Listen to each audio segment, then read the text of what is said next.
Okay, so basic Terrormancer traits I'm going to go over very quickly. Under curses, you're going to take Hemophilia. This is true if you do take Rune of Nightmare, which I'm going to cover here. Well, let's just cover it right now. Okay, let's start with runes, just because that's going to make a little bit more sense on how this all goes together. Runes, there are 3 legitimate choices.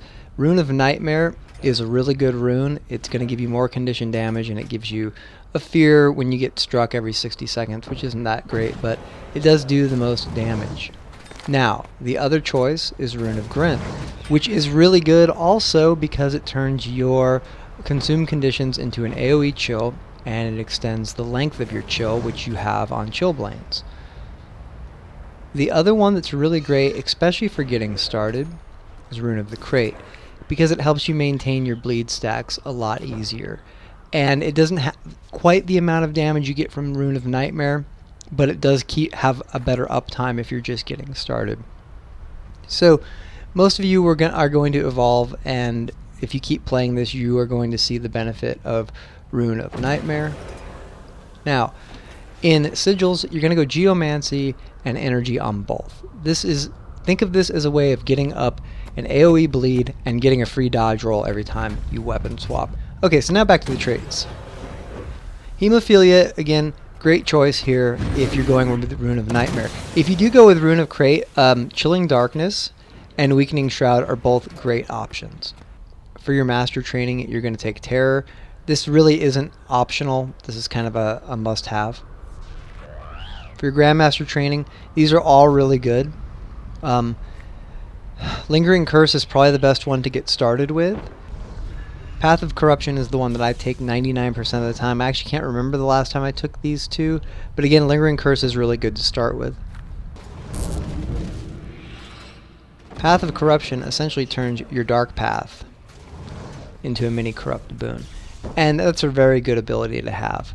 Now, moving on to Death Magic, Staff Mastery is probably the only choice, which brings me to my next point. If you don't like ground targeting, don't play this build.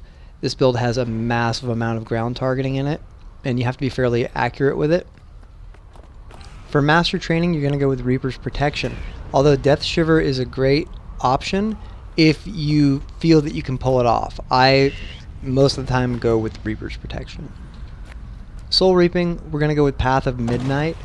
That's really just big because you want to be able to cast your Doom as much as possible. If nothing else, you just want to be able to cast your Doom as much as possible.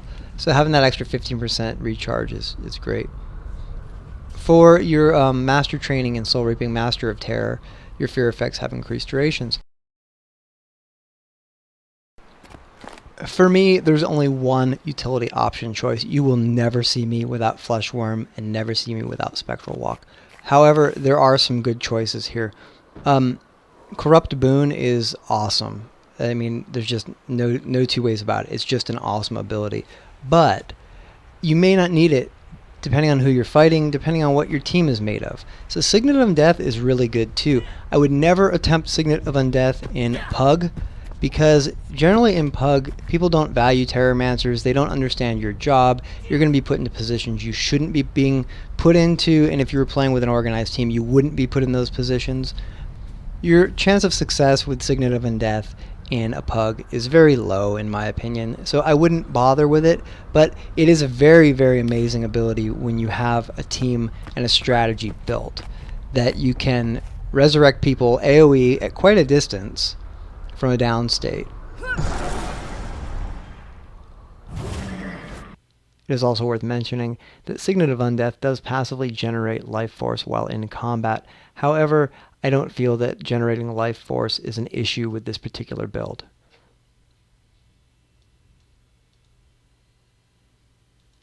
Other options I will take in that spot are Corrosive Poison Cloud, which is a very good ability versus melee heavy teams.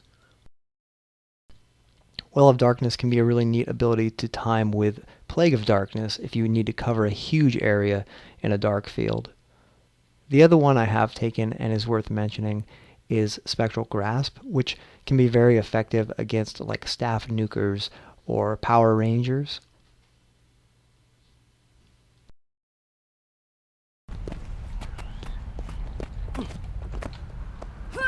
It's a very mobile build. It's a lot of fun to play.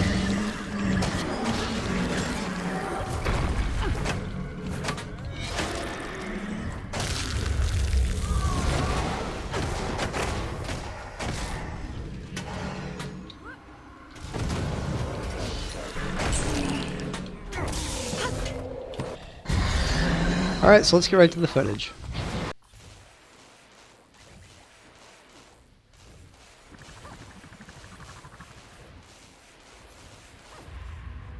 Okay, so here we are doing Legacy of the Faux Fire, and I am running with partial new people and partial partners I know. So I am using the Signet of Undeath in this one. And the strategy here is for me to rush their home and buy as much time as possible, stall them on capping that. And we use this strategy some of the time. So the first thing I'm doing here is getting my flesh worm set up. And it's not the optimal place for it, but I wanted to get here quick. So this is one-on-one with a thief. I don't hesitate to teleport out early. Get my bleeds going.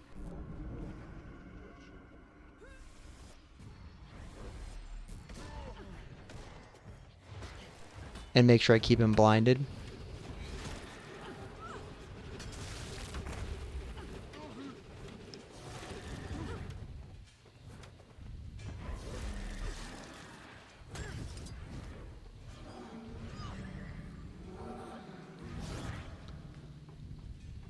So anytime a thief vanishes, I get a mark down under my feet. A fear mark. A Reaper's mark. I'm just waiting for him to make his move. And get my bleeds going again. I've got another flesh worm here.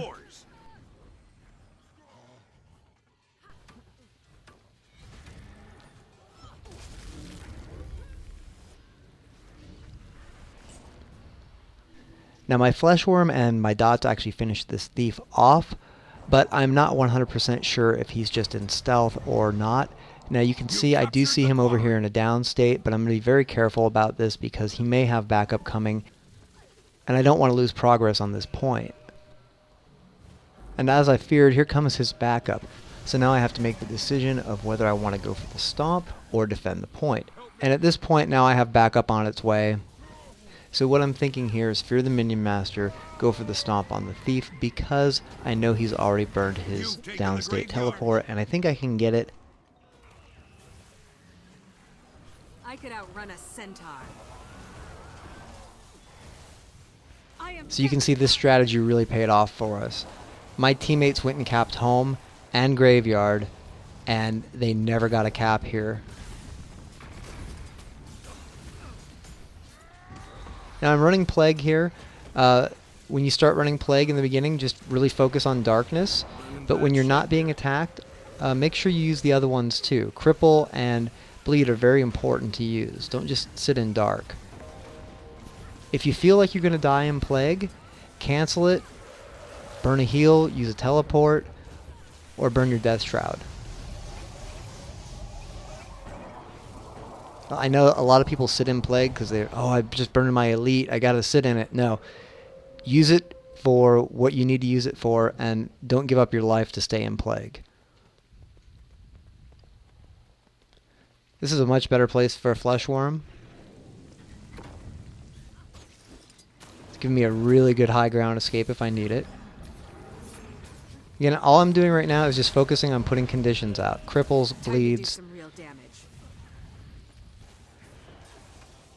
Getting the blind off when I can, and using Feast of Corruption when I see that he's got a good amount of conditions on him. This is one of those situations where you definitely want to use your life transfer because there's a lot of targets to feed off of here. It's great versus clones, it's great versus phantasms. Also, this situation is a great time to use Tainted Shackles. Now, I normally won't sit in a Death Shroud this long, but we clearly have this match in hand, so I feel that it's okay. In a closer match, you'd see me moving in and out of Death Shroud much more frequently, casting Doom much more frequently, and probably not casting Life Blast at all.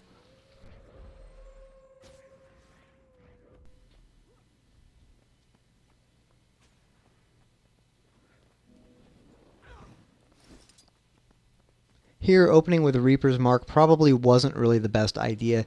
You usually want to save that one for more of a clutch moment. But again, we are clearly dominating this match, and I'm getting a little sloppy. I just want to point out the mistakes as much as I do the successes, because it's important to learn from mistakes too.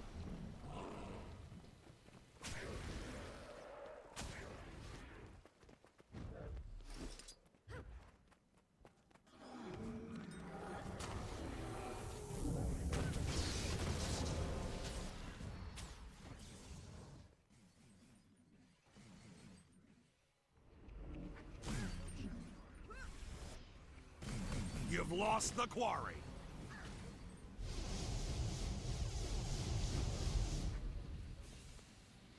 Put the Reaper's Mark right there, keep him from coming in. Buys a little bit of time. And I'm going to go, even though I have full health, I'm going to come back here and just set up again. Again, always maintaining the upper ground, always maintaining the right position. Don't hesitate to burn your rolls, because remember, weapon swapping gives you another roll. That's an AoE weapon switch from Geomancy straight into a Plague.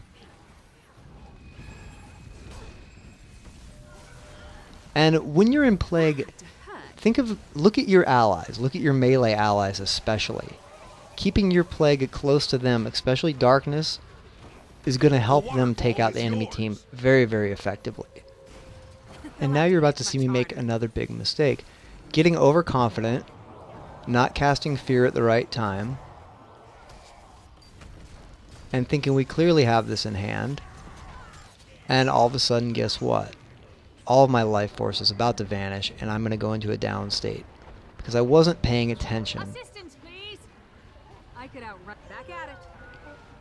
My partner does pop Lich Form. He gets the kill, which gives me the rally. So that was all him.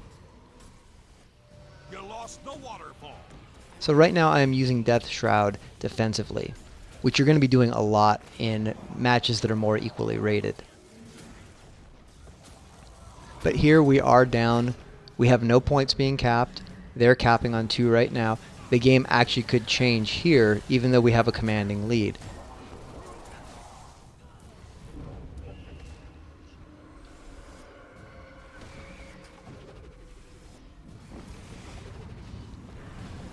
You've taken the graveyard.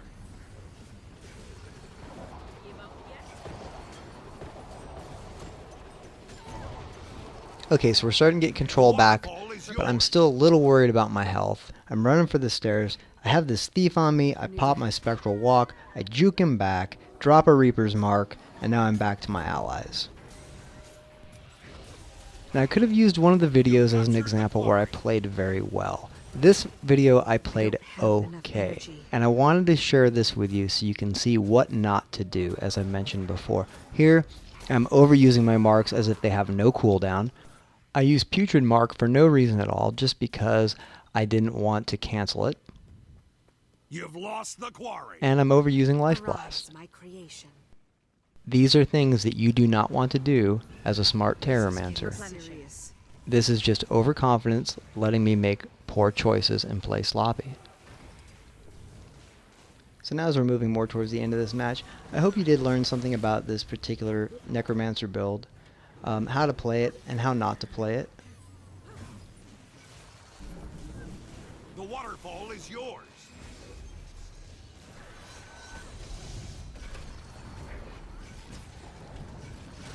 And as you can see, I never got my Signet of Undeath off once in this match. Partially because we had such dominance over the opposing team, but I would have been much better off if I had selected a Corrupt Boon.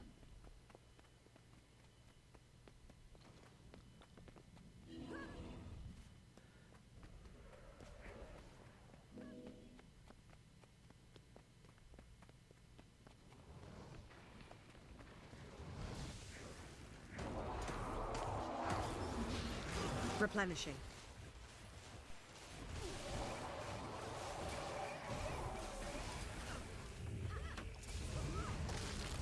Thanks for tuning in, and I hope you guys found this video helpful. Good luck and have fun playing all your video games, especially Guild Wars. And hey, if you see me in-game, I'm on Fort Aspenwood server, say hey.